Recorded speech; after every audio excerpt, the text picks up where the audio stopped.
Marissa.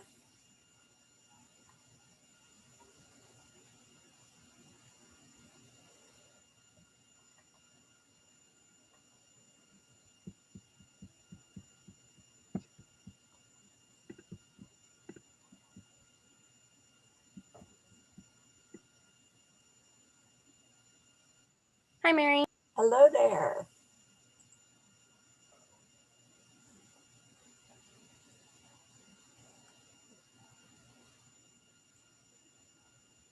Comes Brent.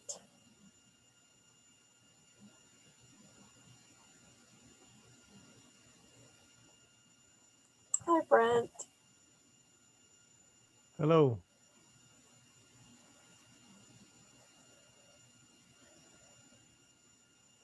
Good to see you guys tonight.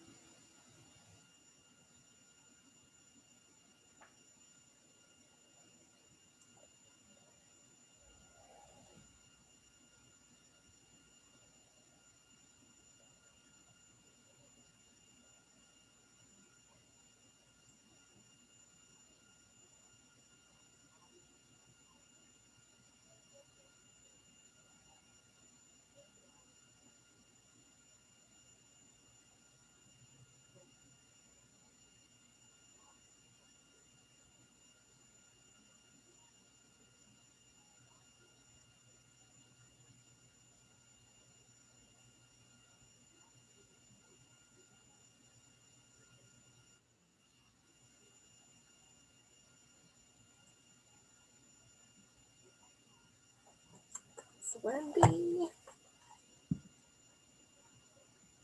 Kim's coming in. Hey, guys. How are you? Doing okay. Hi, Kim.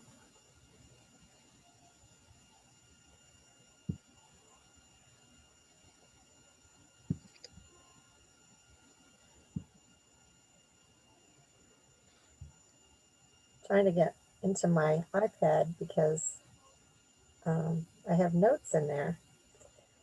And for some reason, it doesn't want to let me in. It keeps telling me my password is not right. So I don't think It's that's hard to keep up with all these passwords these days. Oh, yeah.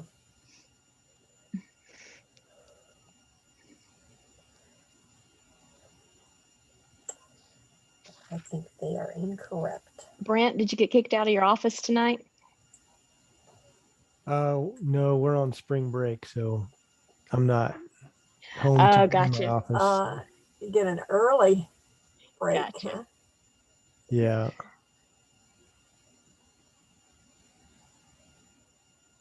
I don't know why I did that. That wasn't what I wanted to do. Let's try this.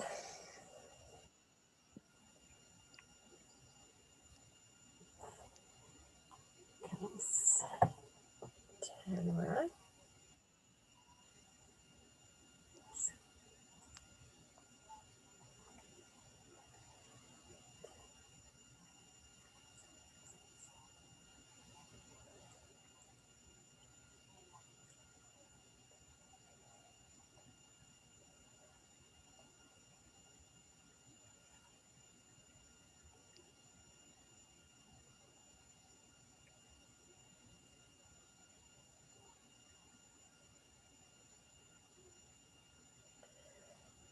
Yeah, let's try that. Oh.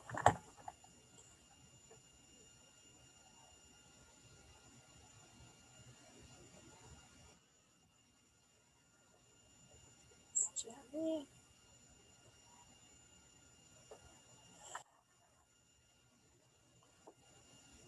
Hi, Jeremy.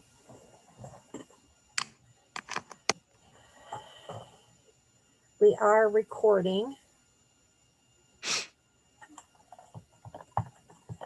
So this where I can see it. Let's don't create an announcement. Let's do this.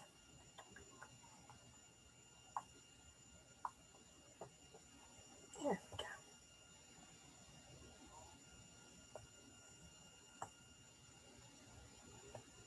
Much better. Well, welcome back for week 2.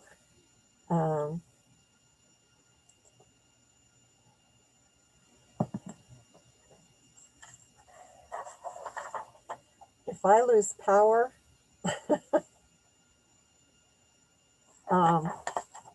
our power has been going off and on all day. We've had an ice storm here, and so a lot of the lines are iced up, but I was able to get back on a few minutes ago, and I'm hoping that for that it'll hold out for us. But if I should suddenly disappear, blame it on the Indiana weather. We were having 50 and 60-degree days last week, and today there's ice hanging off the trees. So, not fun.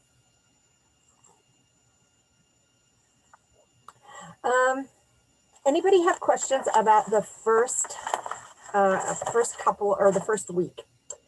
I've got, let me start out by saying, I just sent you guys the correct homework partner list, and the correct one is now posted on Blackboard. I cannot tell you what was happening there because I have been trying since about 7:15 or so to repost it, and it kept putting that same list up every single time. And not only that, but I noticed that it had converted and it had put, instead of the syllabus for this course, the syllabus for the other course was in there now. And I deleted, I said don't attach, and went in and out and in and out and in and out. And finally just totally rebooted my computer with my fingers crossed and praying that it would boot back up. And then I was able to post it. So if it reverts back again, the one that you have in your email should be yours. I checked that to see. But if the one on Blackboard reverts back again, will you all just bomb me with emails again, because we need to find out what's happening there, because I don't want some program randomly changing stuff in my shell. It always worries me that something will happen to learning assignments or something like that when we've got issues like that. The university is looking at whether to keep using Blackboard as our learning platform, or whether there's something that would work better. I've worked with several different platforms, and as cumbersome as it is sometimes, Blackboard is still the most user-friendly that I've worked with in terms of faculty and students. So I don't know what that decision will be, but they're doing a lot of research on it. So I know they'll make a good decision. So now, give you a little bit of an idea kind of what I had in my mind for tonight, since this week we're looking at the different depressive disorders and anxiety and depression. And so I've pulled up a couple of short YouTubes that I thought we could maybe take a look at. One is that deals with the difference between anxiety and depression. Anxiety and depression often appear as comorbid disorders. And what that means is the person will have some features of both anxiety and some of depression. When that happens, our job becomes to discern which is the more pertinent for the client. Are they having anxiety with some depressive features, or are they having depression with some anxiety features? We can diagnose both. We can do a co-diagnosis, but usually one or the other is going to be predominant. And especially with depression and anxiety, if we're looking at any kind of medication therapy for the person, it really becomes important that we identify which one we're we think we're working with the client. So I pulled a couple of those up. Brent had asked if we could continue to do some uh,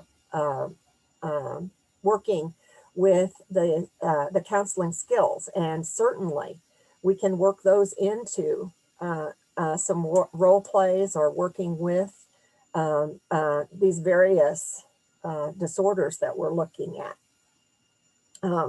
And then Brett had sent me a couple of really interesting questions this week that I want to share with you um, uh, as a part of our time tonight.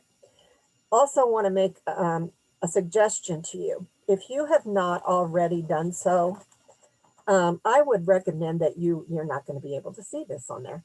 I would recommend that you print off those 4 quadrants and the levels of character, and just pretty much whenever we meet or whenever you're working on learning assignments, keep those in front of you, because those will be valuable resources for you to go back and just touch base with a lot of what you're being asked, especially when you're being asked to apply the Townsend model to what you're finding in the DSM-5 or in other resources. If you've got these sheets right there in front of you, it makes it much easier to see the connections. So just a little hint. I keep them in front of me most of the time. I'd like to think I had them all memorized, but I don't. I don't have all the levels and stages memorized. I've got the framework of it well memorized, but each of those levels, I have to look and see, okay, now where's this person fitting here, and which one most closely aligns with what I'm seeing in their character. So I think that's kind of my setup for tonight, but I am always in these optionals. What you need takes priority. So if there's something that you need, or if there are questions that you have, I want to be sure that we deal with those first. So I have one. Okay, Jeremy, Marissa, and Wendy. Okay. Mine's more of a offer as far as this week's lesson plans are involving depression and depressive disorders. Mm-hmm. There was a couple course material things on bipolar. Yes. And I haven't done this before, but I've always considered myself an outlier when it comes to bipolar, but I feel like it's irresponsible for me not to offer myself as a resource or frequently asked questions with my experience with having a bipolar disorder diagnosis. Okay. Because it's different. I think I have some different experiences than what's been presented by Dr. Townsend, the textbook, and the guy. Mm-hmm. Okay, Jeremy, thank you for doing that. That's courageous, and thank you for your graciousness in that. I for one would love to have you share some time with us and share your experience with us. That you are going to see different things, different places, and every single individual is unique and will experience unique things. So yeah, if you even want to just kind of get your thoughts together, we'll do that first.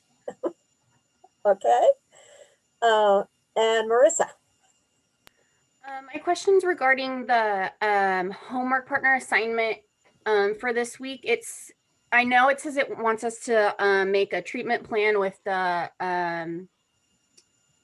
case study. I was wondering if there was a template you wanted us to follow for the treatment plan, if you wanted us to do like a table format, or if you wanted like bullet points or full sentences or like note format. I was just wondering if there was more of a structured way you wanted us to do it, or if you wanted us to kind of take it how we saw fit, following the I Can Start model. Yeah, following the I Can Start model. And I think, I may get my books confused here, but isn't there a format in your book for a treatment plan using yeah, I Can Start? there's like an example, but it kind of just like, it kind of gives each one and then it gives the example for the case study in the book. So I didn't Okay. know if that you wanted us to follow like kind of that for the most part, or if there was like another template that's been made, or if you kind of just wanted us to structure it how we kind of saw fit. Well, I'm going to say one of two things, Marissa. I thought we had a template, but Yeah, there's a obviously we template don't. from in week 1, I believe. Oh, there is. Oh, Yeah, perfect. and then there's also a template for the Townsend plan. The way I Yeah. read it, we had to do both. Is that correct? Yes. Okay, perfect. Let me look for. Yeah, there's templates for both. Perfect. Thank you, Brent. I thought we had templates in here, but like I said, I don't always. I When can't remember if they were both in week 1 or if one's in week 1 and one's this week. I can't remember where I found them, but they are both there. But they're there. Oh yeah. Okay, I see one. Yeah, I see one of them. Did I lose you guys? Okay.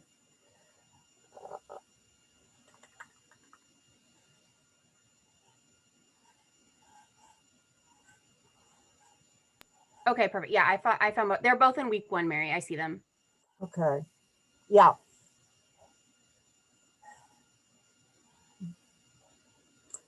And then copies of all of these, um, what I call them cheat sheets.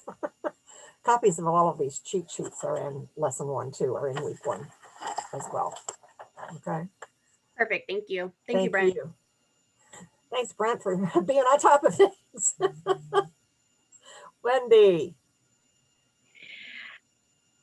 Yeah, so I don't know if we'll have enough time tonight, but I was thinking on for week 1 we did last week for that learning activity number 2 on the character structure plan.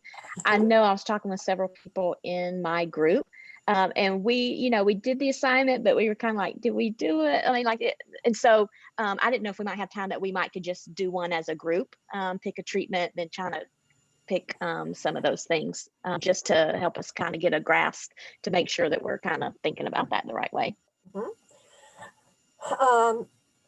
Jeremy, this may not be something that you want us to do, and it is absolutely okay to say do something else.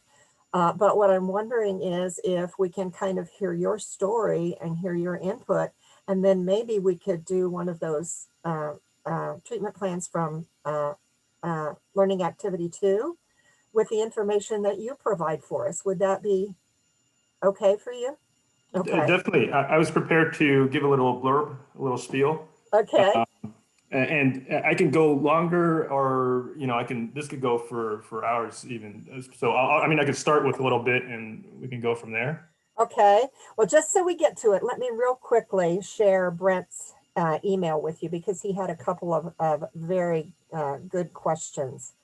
One was he had noticed in the book in chapter 1 that the authors said that they were only able to find one peer reviewed article on strength-based theory.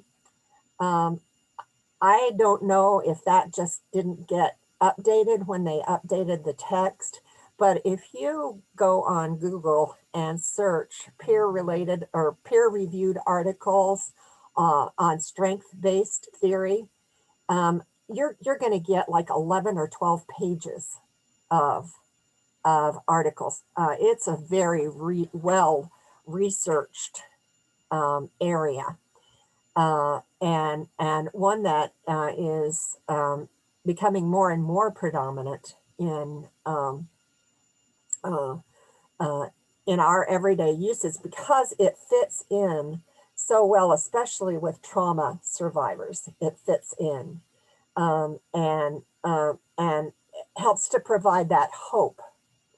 It's just you're bringing a different mindset to the table. Instead of a sick mindset, you're bringing a strength mindset to the table. And so yes, there are just scabs of peer-reviewed articles, and some of them very interesting. So if you have a mind to go strolling through the peer-reviewed articles, there's some really interesting information in those. Brett also asked about the text referring to not thinking about a child or a family or worrying over your client, not taking that with you and thinking about them outside the office. I think that's more of a boundaries issue. It's not that you're never going to think about your clients outside the office, but there are some red flags for us. If you find yourself kind of ruminating over a particular client, or overly concerned that they're not making progress, it definitely, if you find that you're working harder than your client, then it's kind of time to take a step back and you know, you are obviously, you're going to think about your client outside the office. You're going to or outside of the session, because you're going to be looking for resources to help your client. You're going to be looking for interventions that might be appropriate for your client. You're going to be putting together pieces of what you're seeing big picture wise as you continue to talk to your client. All of those things are going to be happening. But there is a boundary that for the most part, you want to keep those within what you've designated as your working hours. Now, you need to understand that your working hours are not going to be just your client hours, but that is a boundary that you need to be able to set. Is, you know, if I see 6 clients in a day, then I will budget X amount of time for client resources, case management, consultation, those kinds of things that really, really shouldn't extend to, at least initially, when you're kind of learning, shouldn't extend to more than an hour per client.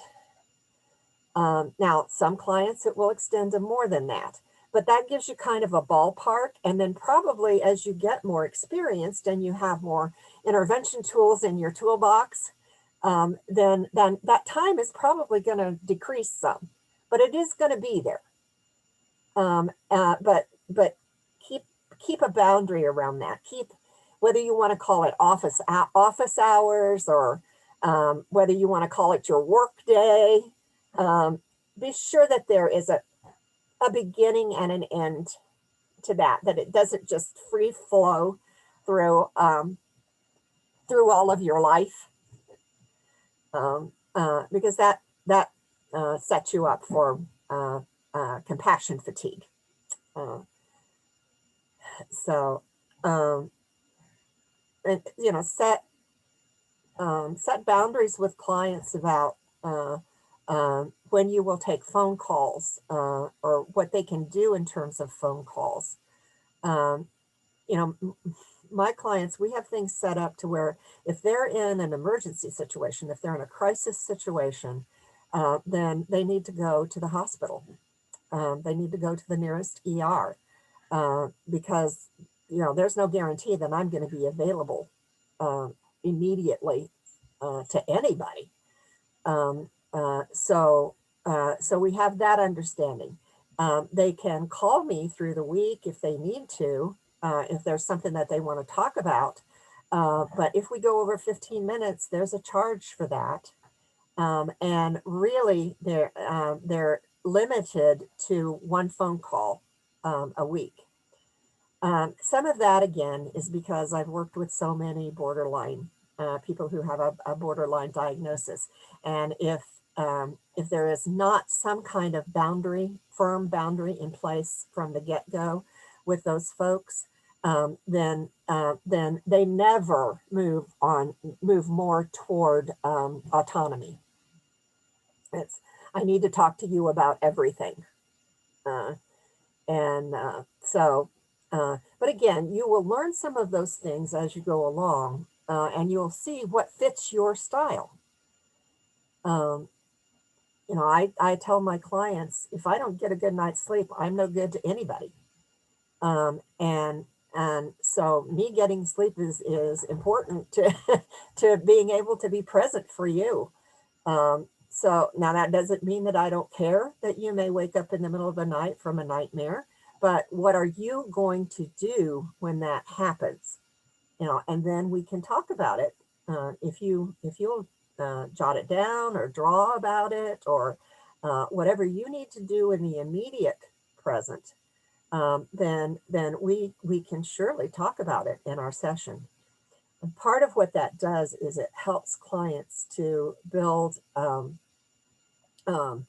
some tolerance in that everything doesn't become a crisis, and they begin to learn that they have tools that they can use, which is what we want for them. We don't want them to become dependent on us for, you know, we can help them learn self-containment. We can help them um, uh, uh, learn grounding skills, those kinds of things.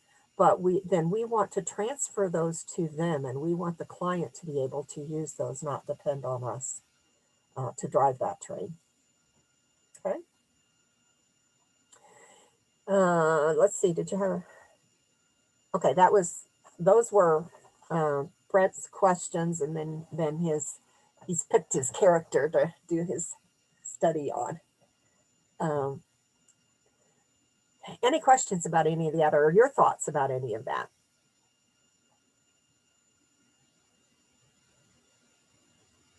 Is there a deadline for when you want our character or historical figure picked for our final project? I'm thinking that happens in week 3, doesn't it?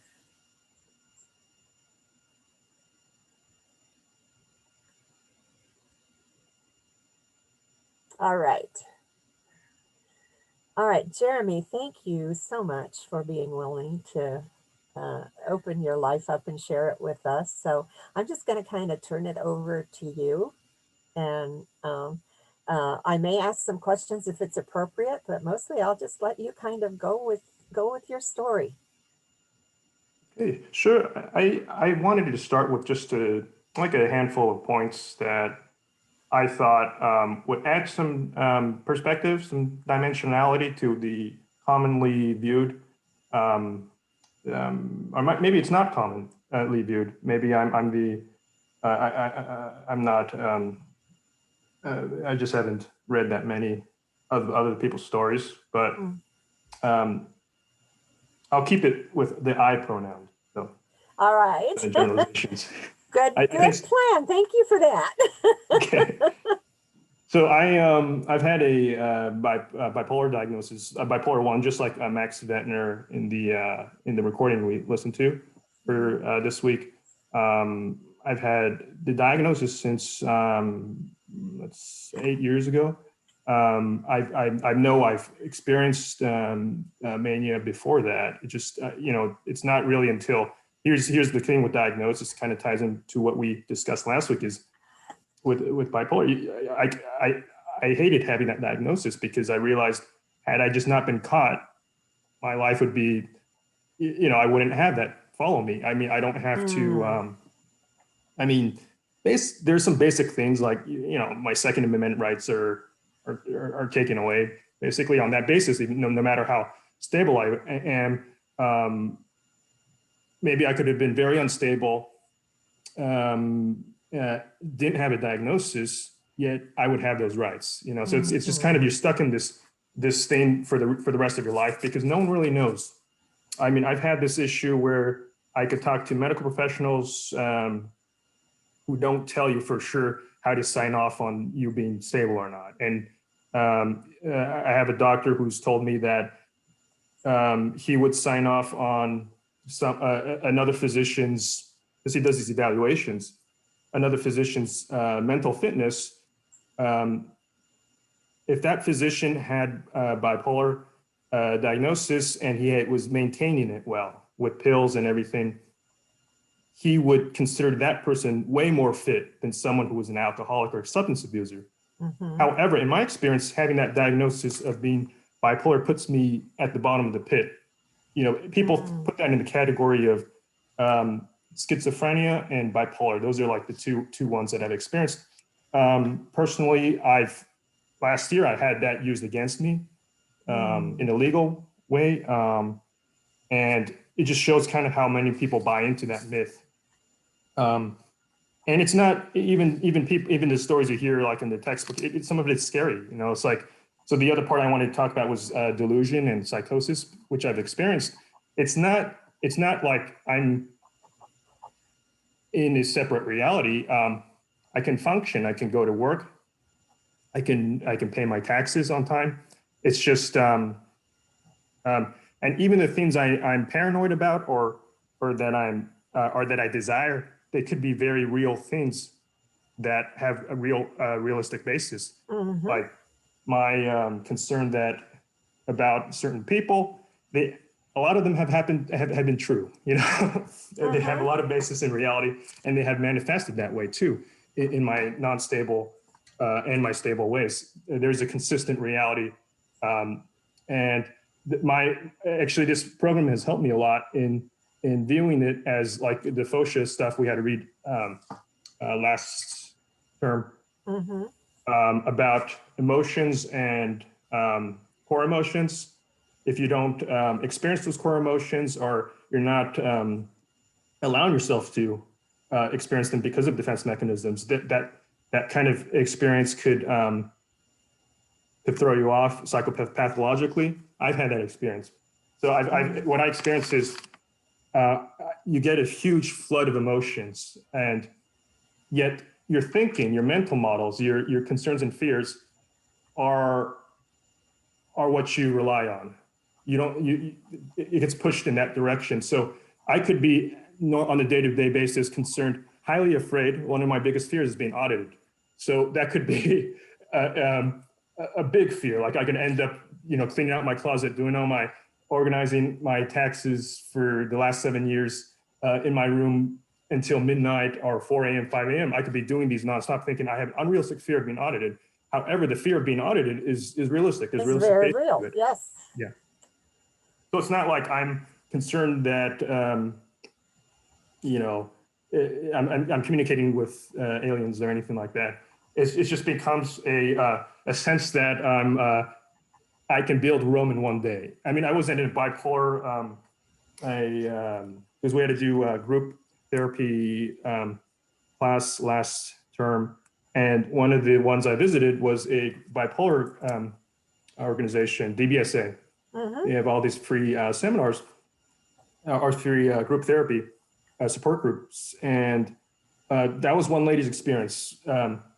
It's not anonymous, and you don't know this person, but she had to do her tiling in one day in her bathroom. She was just working through the night doing her tiling. It's a very real sense of urgency to get something done. I cleaned my whole room out thinking that I'm so sick of it looking this way.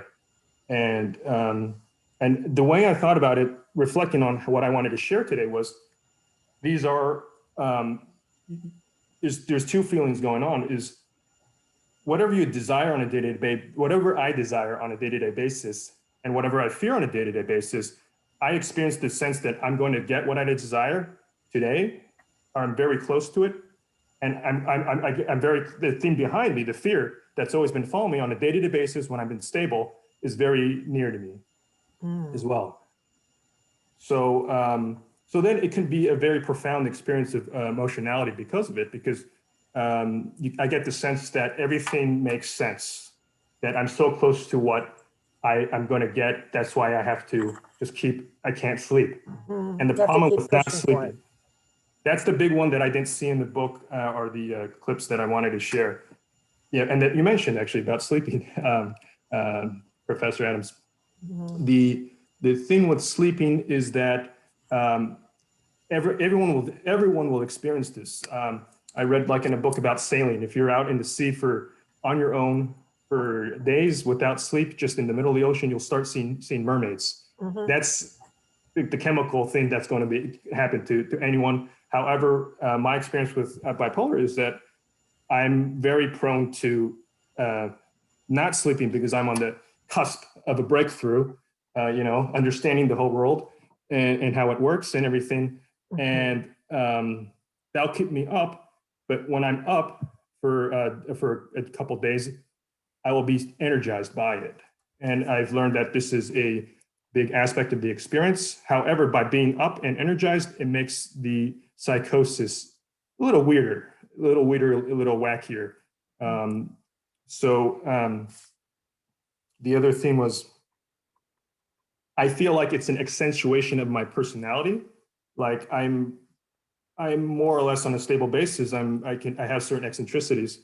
They just come out a little more pronounced because I have this feeling of a surge of emotionality from having deprived myself of that, experiencing that core emotion and having things be more stable. Generally, depriving myself of certain attachment needs, but they all come out. When it all comes out, a lot of it is a Freudian kind of experience. There's a lot of libidinal drive. The experience of contacting ex-girlfriends, our new girlfriends, that's all part of trying to fill that attachment need, and how I'm very close to that desire, that's going to be fulfilled. Yeah. So that's I think everyone's experienced some. This is me stepping out of the I pronoun, but it's really that experience of being intoxicated, kind of in the daytime, and it's so much in our culture too. The idea of mania, like you could be on the Oprah Winfrey show and she says, you win a car, you win a car, you win a car. That's a very exuberant feeling, but it's sustained over a week for me. Yeah. And then, here's the last part I wanted to share in my little blurb, is that I don't get depressed really. I mean, I've had one experience early on where, it's like how Max explains it. He's a little ashamed of having been so bold. Thankfully, I haven't burned some bridges. I haven't had to resort to a drug addiction. It's not comorbid. Antidepressant messed me up. I took a antidepressant and I had a really bad reaction in feeling very exuberant, and like a balloon was set off in my head. And I realized later on through my doctor that was it has that kind of effect only on people with bipolar, I guess. But normally people don't feel that way. That was a mistake. I didn't really even need to take that at the time, but I've never felt the low lows. So it's always me being maybe a middle high. An excessive high is very rare these days because I've been able to manage it to the middle high and lower highs, mild highs. And I can say this year I've had some mild highs, and I go back to stability. I think it's called euthymia or euthymia. Just very stable throughout, very functional, even in the mild highs. And I think that's about all I really thought I needed to share as far as how I might be a little different, but maybe it adds more perspective on what we know about the condition. Well, the immediate thought that came to my mind, Jeremy, when you first started talking and you talked about bipolar being at the bottom, like with schizophrenia, is I am so sorry that you have been exposed to that kind of prejudice. Because yes, bipolar, there can be some extremes that you have to deal with, but well managed, bipolar does not have to be a real life disrupting situation. I think people tend to think in the extremes. And you sound like you are more in the realm of what we would typically see with bipolar. That you've learned and you've put some things in place, and you've gained a sense of self-understanding, that uh, that probably goes a long way to keep you in that stable range. But also, hearing you describe your experiences, that fear that just kind of never goes away. It's always there. I can thank you, Professor Adams, for reflecting on that. It feels good to hear that, and your sympathy about the diagnosis. The I, I do think that it's made me more responsible than when I wasn't quote unquote bipolar. I mean, like Uh-huh. knowing that at any point something I can be overtaken by something myself. The funny thing is that I've had some very stressful moments where I've been able to be pretty even keeled. It hasn't triggered me. However, when things are Mm-hmm. stable and everyone else is not freaking out, I seem to be. That's when something might happen for me, Mm-hmm. as far as the history has been. Mm-hmm. So it's maybe more stable when others aren't freaking out. Oh, Right. It seems to be some kind of some sort of balancing uh-huh. going on. Yeah. Yeah. Yeah. However, I'm more attuned to how I'm feeling at any moment, whether that's real, and very much managing it through sleep and medication, basically. That self-monitoring. And that's the other thing is when you were talking about being put on medication for depression, although it sounds like you don't experience the lows of bipolar as much as the manic piece. And when I said earlier tonight that it is so important that we get a correct diagnosis, that is a perfect example of that. To give someone whose experience is more of a mania than a depression, in their bipolar, um, uh, you're um, you're exacerbating symptoms rather than alleviating. Um, so uh, uh, it sounds like maybe you've gotten on some different medication that is more addressing what your brain needs.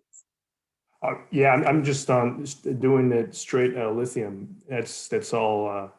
Every now and then I take if I'm having a little trouble sleeping, I don't like to do this because then it puts you in the category of people who really need it, but antipsychotic sometimes, just to help you sleep. Mhm. It's Zyprexa. Okay. Yeah. Okay. You look at the label and you get scared because it says this is normally for people who have schizophrenic kind of stuff Yeah, going with on. all of this. Yeah. Yeah.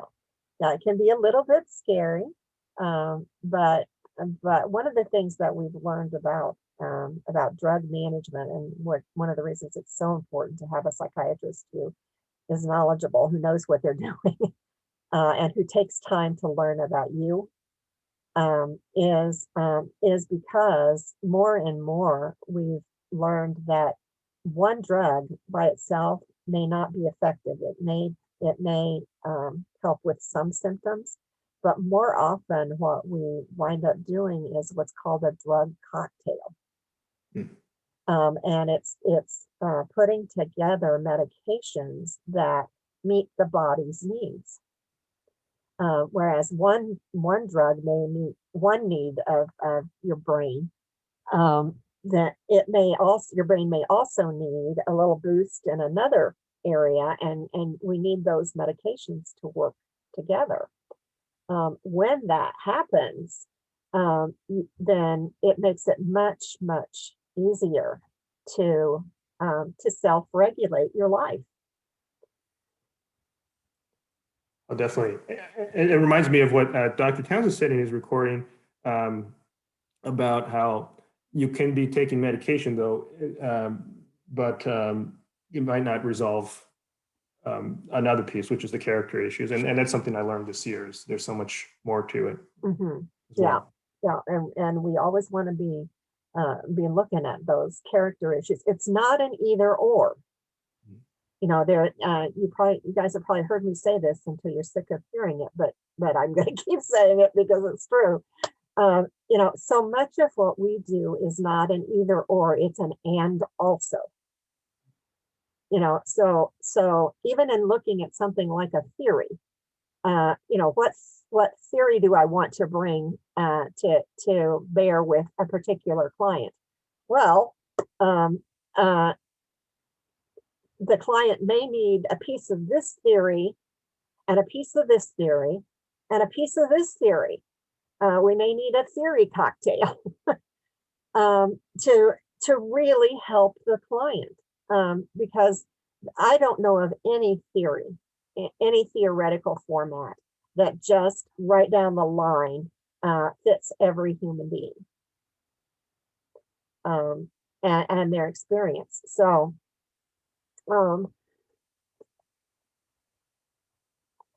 anybody else have thoughts or questions for Jeremy before we maybe take a look at um,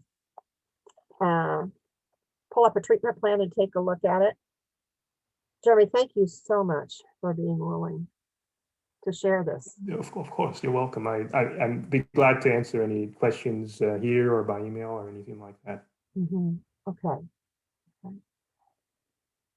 Anybody questions or thoughts?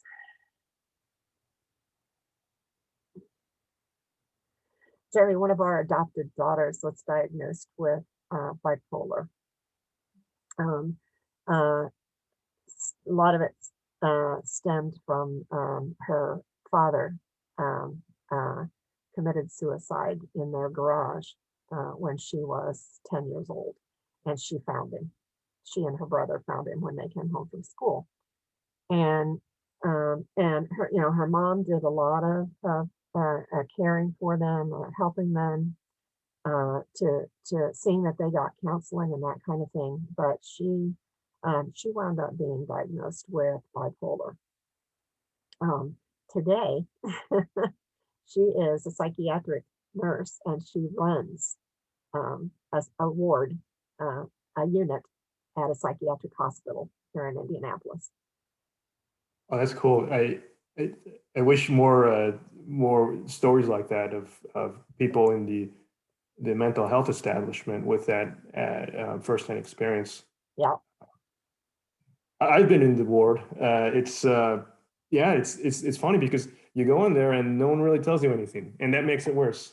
Yeah. And no one really tells you what you are. I sit down. I think I'm being interrogated by someone for whatever reason, and of course I'm not going to. Of course I don't know why I'm there, and they ask you why you're there, and they don't tell you what it means.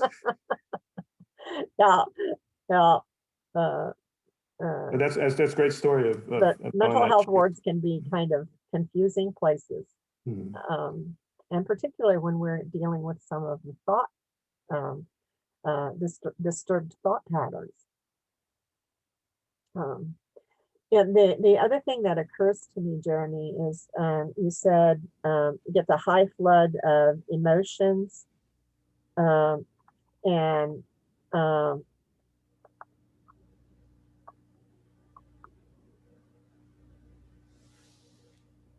that's my note.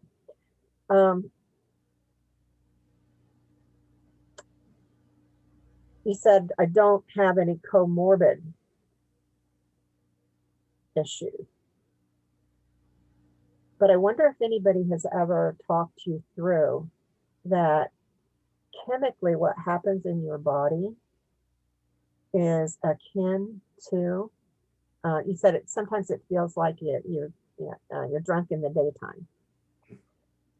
Chemically what happens in your body is that pleasure um, uh, system, that pleasure area of your brain gets overstimulated and your body starts pumping adrenaline. And it kind of, most of the time, we get a surge of adrenaline, and then it's kind of like a stopper gets put in it, and we come back down. When you get into one of those periods of time, this can happen with bipolars, but it can happen with other people too. That stop, that valve gets kind of popped open and it doesn't close back, and so your system is constantly feeding you adrenaline, and that's what contributes to the not staying up 2 or 3 nights on days. It's because your body is functioning on its own drug. And so once we understand that, then then we look for ways to move out of that part of the brain. But often that's the state that people are in when they're admitted for observation in a hospital setting. And if there's not a good understanding of what's going on, that can be a terrifying experience for somebody. Oh yeah. Yeah. Even when it's not, especially if it's not justified, right? Like I was, unfortunately I was in a public, in a classroom situation after college. So I think the policy is, let's take them to doggy daycare. I mean, it's not like that's not like anyone told me at the school. I was in law school at the time. No one told me like this is going to happen. They just had a very friendly conversation with people prior to it. I wasn't violent, So that's a misconception. I really hope is I can offer a perspective to, is it not being violent or not about me causing self-harm, but that's what is being called in at 5150, Right. which is technically. And I go in and I tell them, they ask me why I'm there. I say, I don't know. Then after a while they say, well, you're here because, you said the national anthem in class, you sung the national anthem in class. I'm thinking, well, that's not a danger to myself or others. Yourself or other people. Yeah. Right. Yeah. Something you said also made me curious. You said your Second Amendment rights were taken away. Tell me how. No, I don't.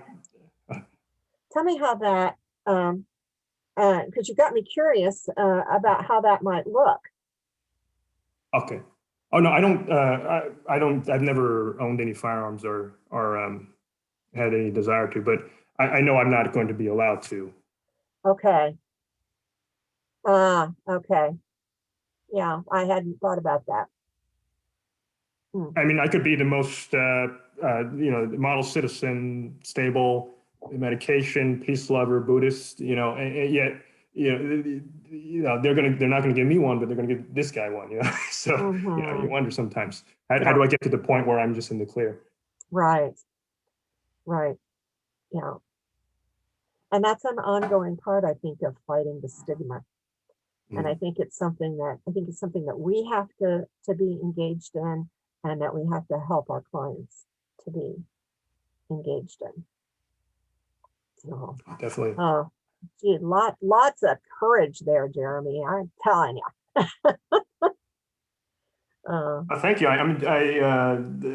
It feels good to be able to share and to think that maybe what I'm sharing could be of benefit. Yeah, thank you so much. So what if we take a look at treatment plan? Let's see if I can get one pulled up here.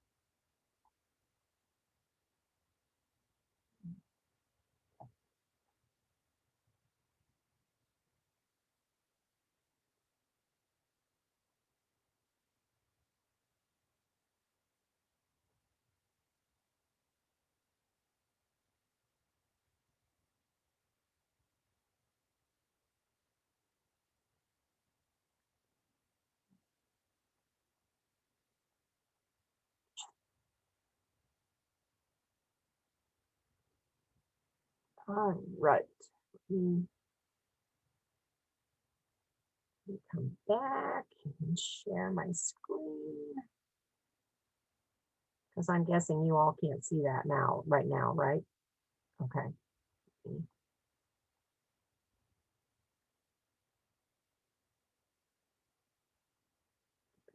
Here, share screen. Now can you see it? Okay, good. Yeah, and I enabled the editing, so hopefully we'll be able to make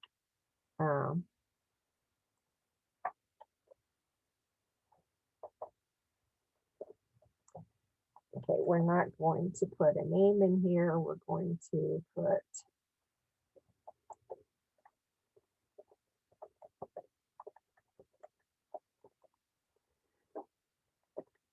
does anybody have their DSM-5 with you? Okay. There we go.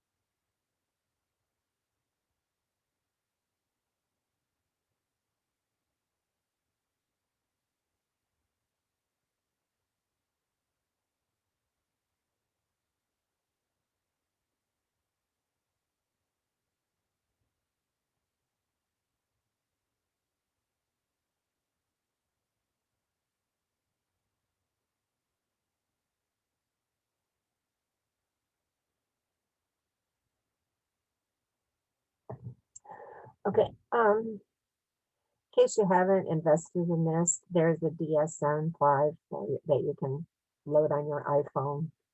And I have used that so much. It costs, but I have used it so much with that when I don't have to get the book and leaf through the book. And we're going to look at we now have bipolar 1 and bipolar 2. So we're going to look at the criteria for both of those. But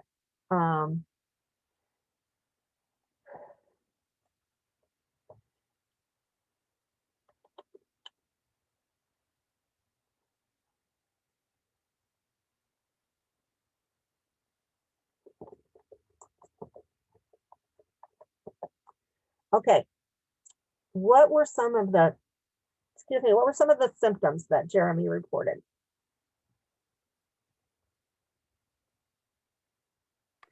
He talked about his mild, he didn't use the word mania, he used the word high. And instead of like the depressive lows. Okay.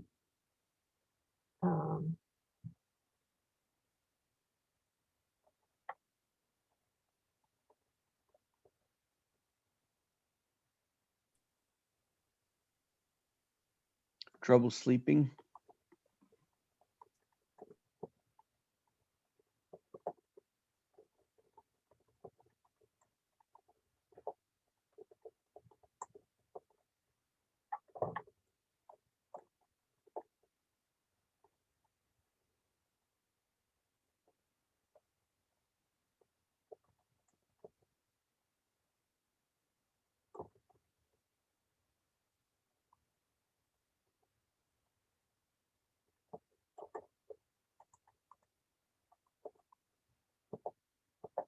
That be accurate, Jeremy?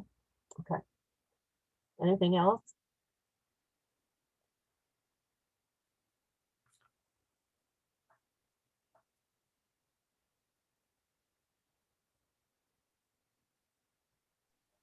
Mentioned the fear that was always there as well.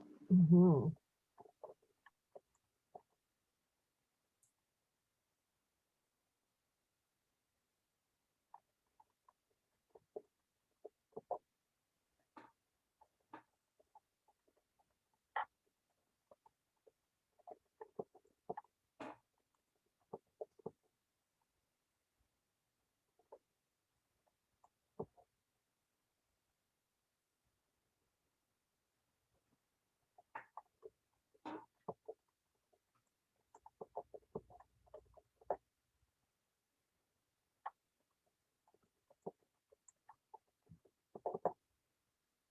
Okay. Because the fear is coming from his thought. Here comes Deborah. Yeah, I like that way to frame it, fear-driven thinking. Okay. Because it is that fear-driven thinking that then drives um, the obsessive, the thoughts of I might be audited. I have to get this room cleaned tonight. Those kinds of things. It's that fear-driven thinking that promotes that. You are reacting to the fear-driven thinking. All right. Can you think of other things that we might include there? I don't know how you would frame this, but the desire-driven thinking of it is libidinal. It's seriously physically. I can feel this. It might be the adrenaline you mentioned with the serotonin rush. All right, I think, but definitely a desire for a romantic connection.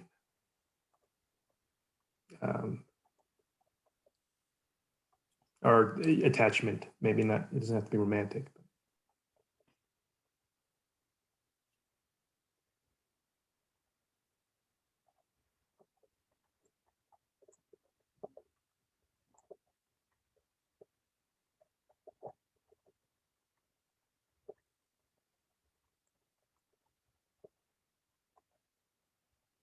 You said it doesn't have to be romantic. It often is, but it usually is the crux of it, you know.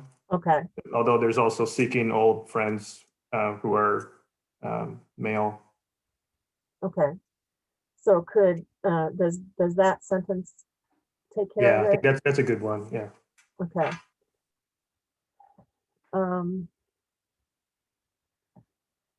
Okay. Now, what I've tried to do here is give you an example of what we call clinical language.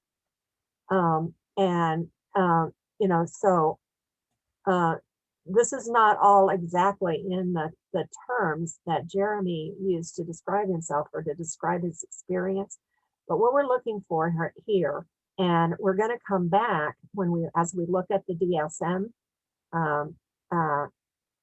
diagnosis criteria, and we're going to see is what we've said or what I've said here does it convey the diagnosis criteria? Are we seeing in this summary, in this overview of symptoms, are we seeing then what we're saying qualifies as a diagnosis, a bipolar diagnosis? So then what you're going to do in terms of the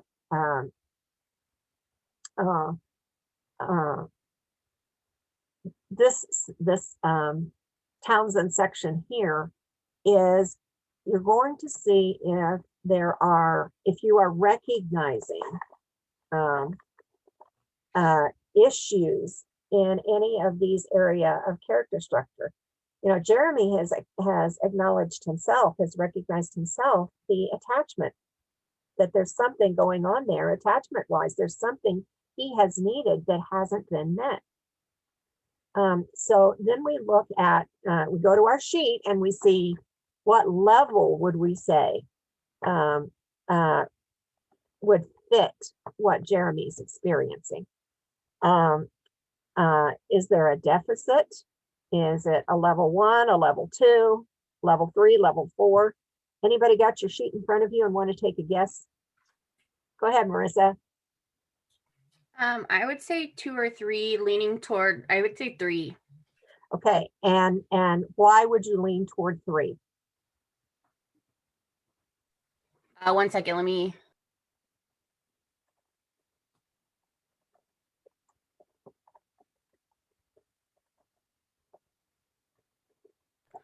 I would say 3 because he mentioned the word like desired, like a need-based friendship, and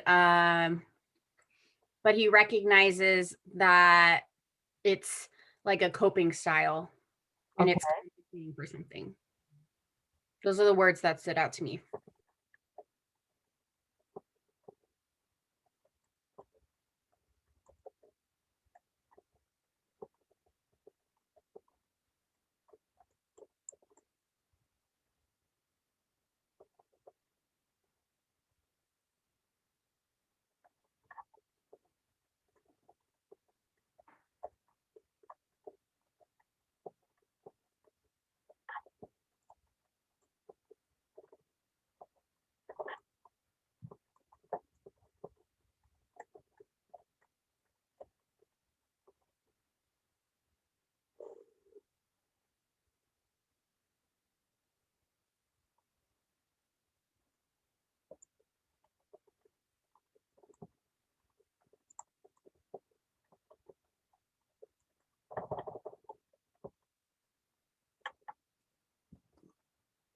Okay. And then you would do the same thing. You know, are we seeing anything that indicates issues with separation, separation and autonomy? And if so, what level would we say that that is at and why? So we always want to make the identification, description, and why, or validation if that word comes easier for you. We're not going to go through all of these because that you do the same process for each one.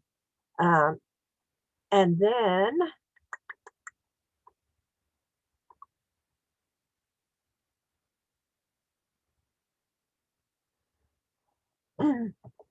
let's see. Our plan for sessions, we want to get a couple of goals here. And in this Townsend model, we want them to be character structure related goals. Now that doesn't mean that they won't overlap. They often will and probably should overlap. Now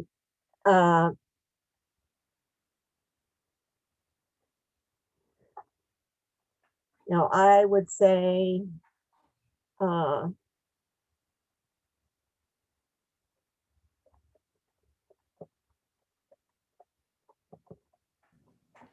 I have a question that might yes, be go ahead. silly. Do the quadrants 1 through 4 match with the different levels of character structure? So does quadrant 1 match with attachment? Quadrant 2 match with separation? Yes. Okay. Mm-hmm. The 4 quadrants of counseling skills, that's going to be more focused on what we're going to bring to the table. The levels of character structure is going to focus more on what the client is bringing to the session and what they're needing. Okay.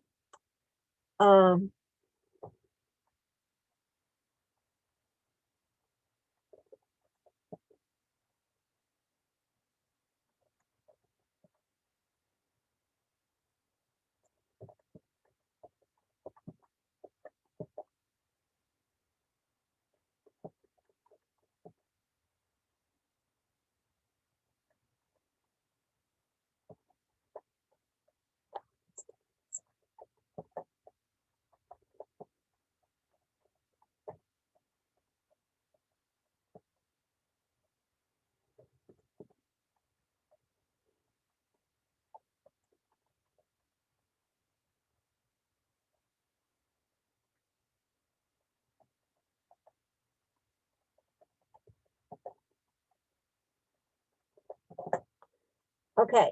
I just pulled this one because you did it tonight, Jeremy, and it would be one of the things that we would encourage somebody who has attachment needs to do, and that is to share your story. You want to choose who you share your story with because everybody will not be as accepting and empathetic or even try to understand as others will. So you want to put some thought into who you share that story with. Okay. What would be another attachment goal that we might bring?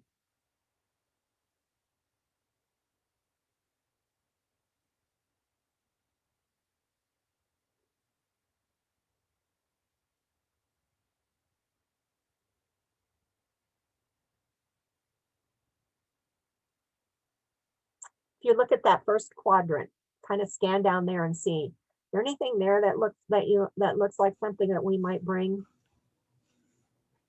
How about number 8, containment? Okay, how would that look? How would we write the goal? How would we write the goal, and what would we be seeing in the client? What would we be looking for happening with the client? When negative realities are present, the client will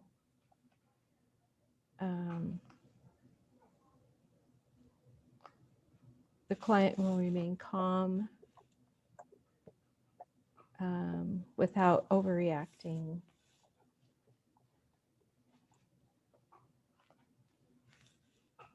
And I don't know, Okay, 4 out of 5 times or okay. When experiencing negative realities, negative realities, we could also say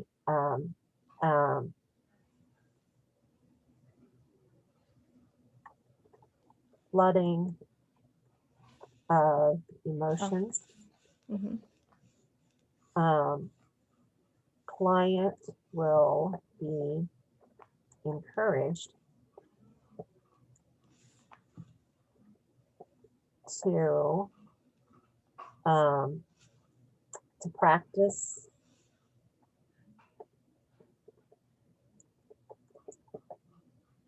grounding skills. okay. Okay. Now, remember that there's another piece of that, and that is that when our client begins to experience those overwhelming emotions, they're telling us about them in session, then we are going to help with that containment. You know, we're going to keep our level. This is a time when we're not going to match the client's level of engagement. We're not going to get hyper as they're delving into the emotion. We're going to stay calm. We're going to respond to what the client is experiencing. You know, and now what that means, and Jeremy didn't report having any of this happening, but what that means is if I've got a client in my office who is experiencing some psychosis, I am not going to sit there and try to talk the client out of their psychosis. I'm going to listen to what the client is saying, and I'm going to try to help de-escalate that and contain that. But I'm not going to argue, you know, I'm not going to try to argue them out of, you know, they're, I've really never had a bipolar client who saw aliens or experienced aliens. I've only seen that in movies. You know, but I'm not going to say to them, you know, no, there's not an alien out in the hall listening to everything that we're saying. I'm going to encourage them to talk about, so why do you think that alien is interested in what we're saying? And go ahead, Jeremy. Oh, I said, yeah, I appreciate that. Actually, I had this conversation with someone recently about what to do, because I had in my last mild high, I met a nice person who's attached, fulfilled my attachment needs completely. And she was wondering, what should I do during this time?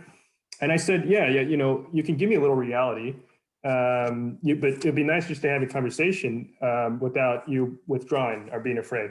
Because a lot of times that it is what the attachment need kicks in, is I could be talking to someone and I just kind of want to have a funny conversation. That's why I talk to strangers sometimes and we have a laugh, and that's where I get that joy, that attachment need fulfilled during those times.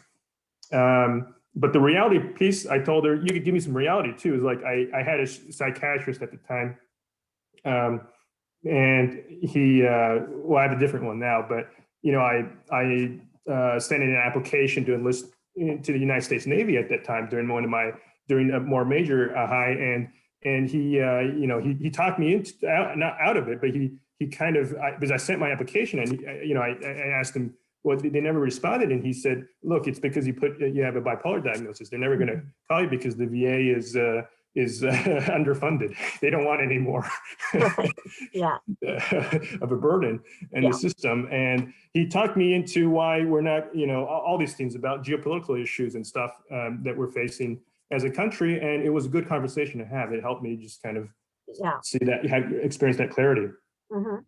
And as you've said a couple of times, that a lot of times, most of the time, what's happening when someone is experiencing either mania or depression, parts of bipolar, is that there is some kernel of truth of undeniable truth in uh, uh, in what they're saying, and so it's important to acknowledge that truth of yes, the world is scary out there, and yes, people do crazy things all the time, um, uh, and to bring that level of reality in there, and then begin to bring in, so what do we do in a world that is unsafe,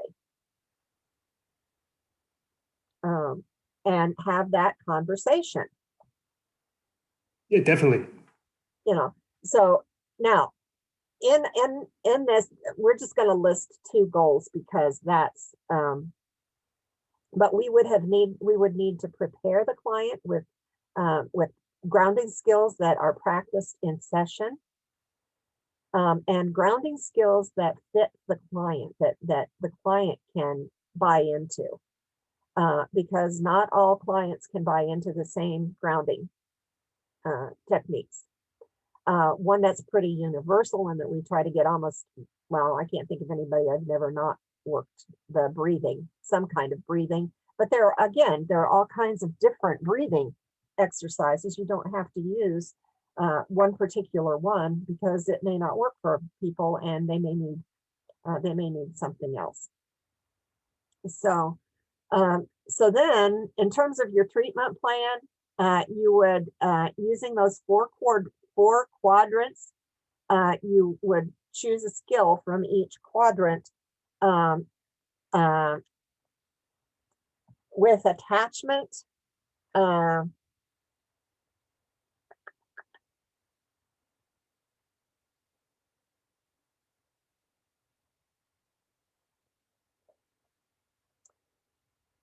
da, da, da, da, da, da.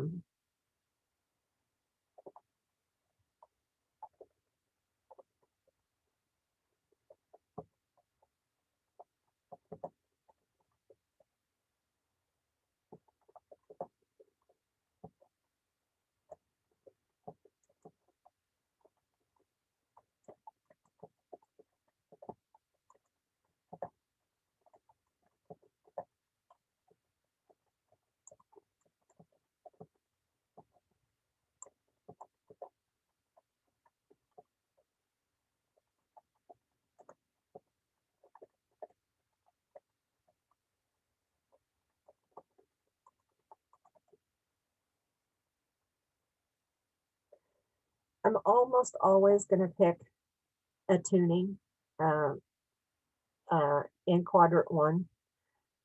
Now, going back up here to the plan for the sessions, if you drop down to number 4 in that first quadrant, identifying strengths, um, as Jeremy was talking, one of the things that I was trying to reflect back to him was the strengths that I was hearing him express, um, uh, in the work that he's done in his life, and the courage that he brings to pursuing health, the self-awareness, the level of self-awareness that he has. So again, this is more about me than or about the clinician. Wow, how did I get an underline there?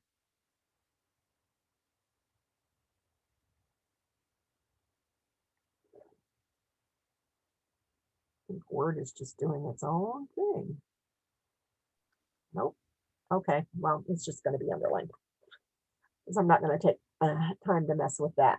So another one that I would choose in quadrant one is identifying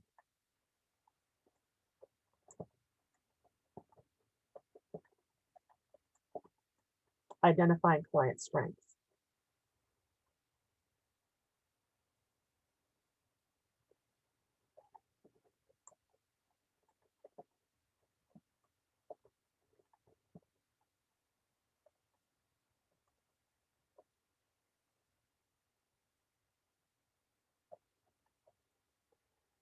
Now, just a sidebar and share a little something with you. I was having a session with a trauma client this morning. And one of the things that for several weeks I've been doing is reflecting back to her strengths that I see in her. And so I've used the words that she is brave and that she is strong. Today in our session, she said, "I don't like it when you tell me that." And so I asked her to talk to me a little bit more about that, thinking, okay, are we going into shame here or what are we going into? And she said, they used to tell me that. The people who repeatedly raped her from the ages of 7 to 10 told her that was her purpose. That's what she was created for, and that she needed to be brave and she needed to be strong. So we had a good opportunity today to talk about that, and she doesn't yet believe when I tell her that they were lying, um, and but she will get to that place. Um, but that as we're identifying client strengths, it just underscored for me again the importance of uh, uh, creating that safe place for clients to say whatever they need to say. I never would have thought about calling her brave or strong, um, being a trigger for her, but she was brave enough to bring it into the session and talk about it. So um, focusing on identifying those client strengths. And then, and each of the other quadrants, we would look and we would see, okay, is there anything here that might be helpful to this client? Look down through too and see if there's anything that you think you might do.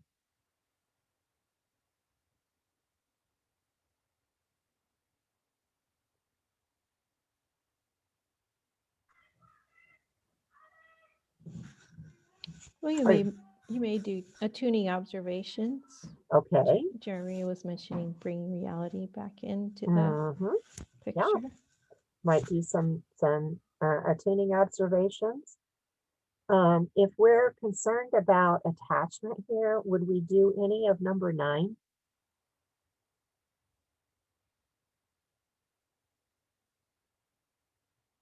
Would we want to kind of look at the history of Jeremy's attachment relationships? Give him an opportunity to talk through that?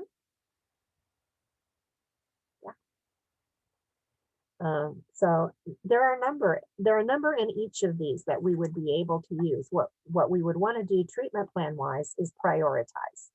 Where do I want to start? And then I can build off of that. So, and you would do the same thing for quadrant 3 and quadrant 4, and then summarize it. Does that help with the whole treatment plan piece? Let's see.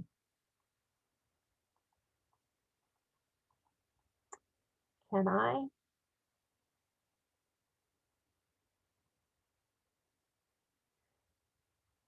Okay, I'm thinking I can't save this from here. but I can save it. And how about if I save it and post it under the professor's overview? Would you rather have it there, or would you rather have it in the assignment itself? Which would be more helpful for you?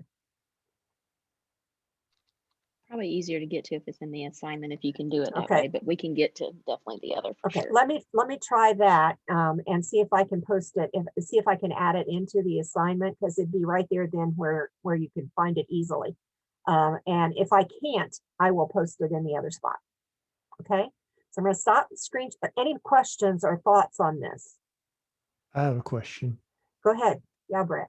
So, we felt like he was at a level 3 in attachment. And so, I mean, to me, that seems fairly high. Mm-hmm. Did we just choose it for this plan just for the sake of choosing something? I mean, No, is it- I think Marissa was the one who mentioned this, and if you look through those, when the desires need-based relationships and attunes, that certainly is there. When stress turns to relationships instead of isolating, he definitely said that.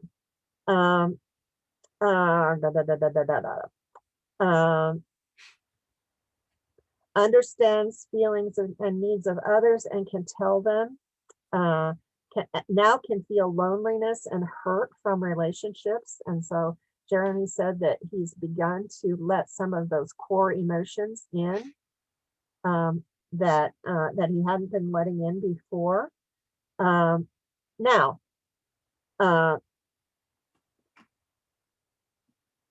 Marissa also said between a level 2 and a level 3. So I think we would also want to go back and look at level 2 and see which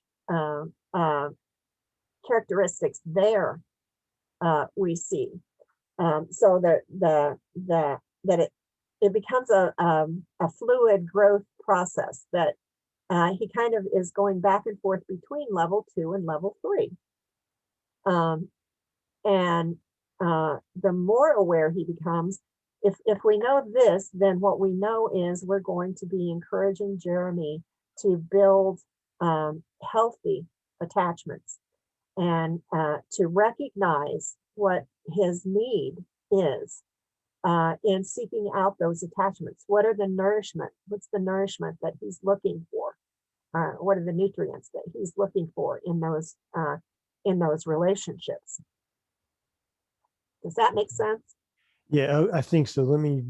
So since he had talked about attunement, that's kind of where we wanted to look.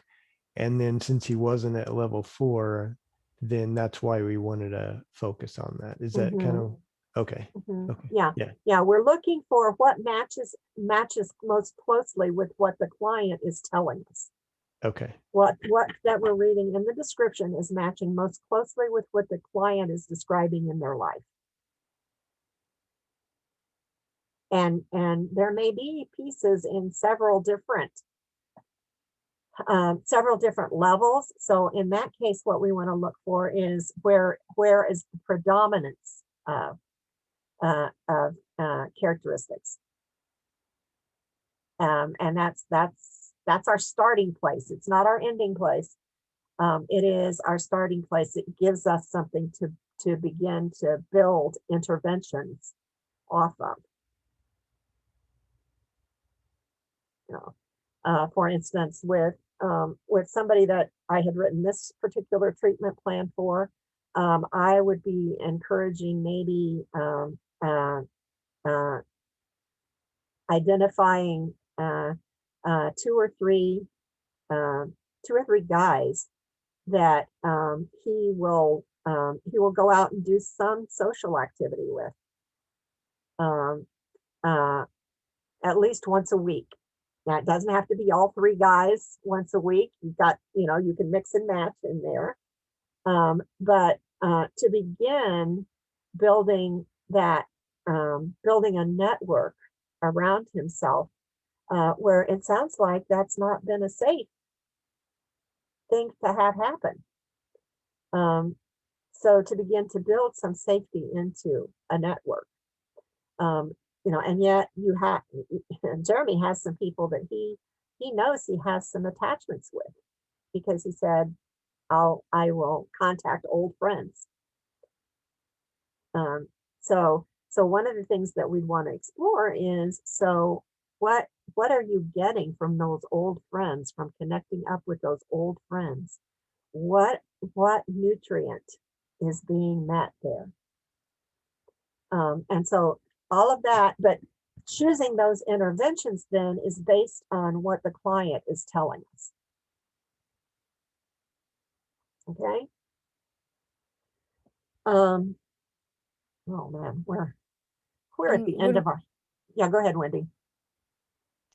Okay, so Wendy and then Kim.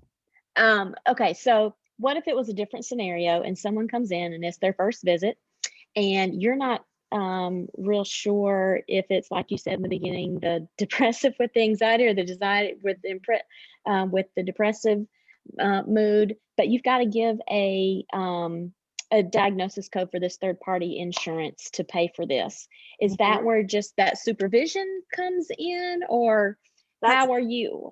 That's part of it, but also if I have to give a diagnosis right away, shut that off.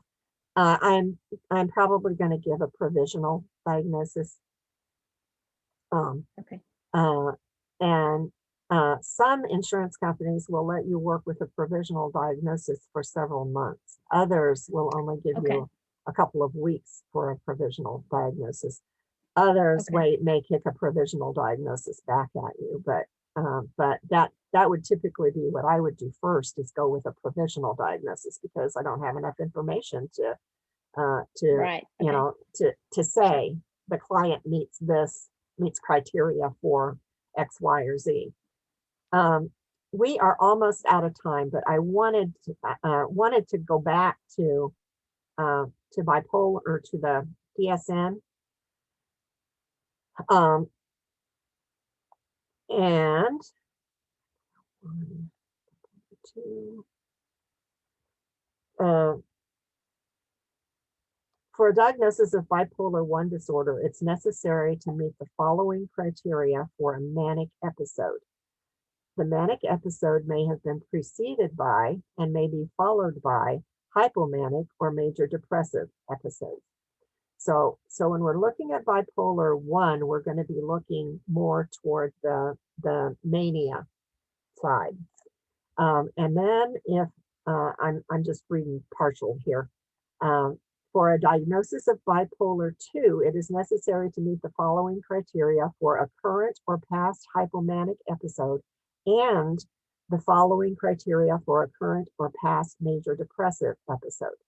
So based on just those two real beginning preludes to, before we look at any of the criteria, which would you say we would be looking at for Jeremy?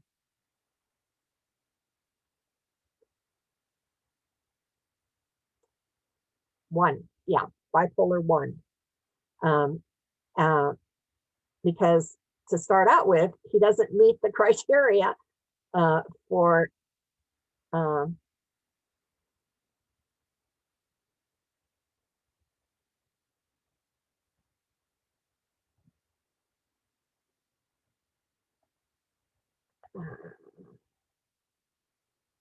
kind of looking for it to give you a summary here.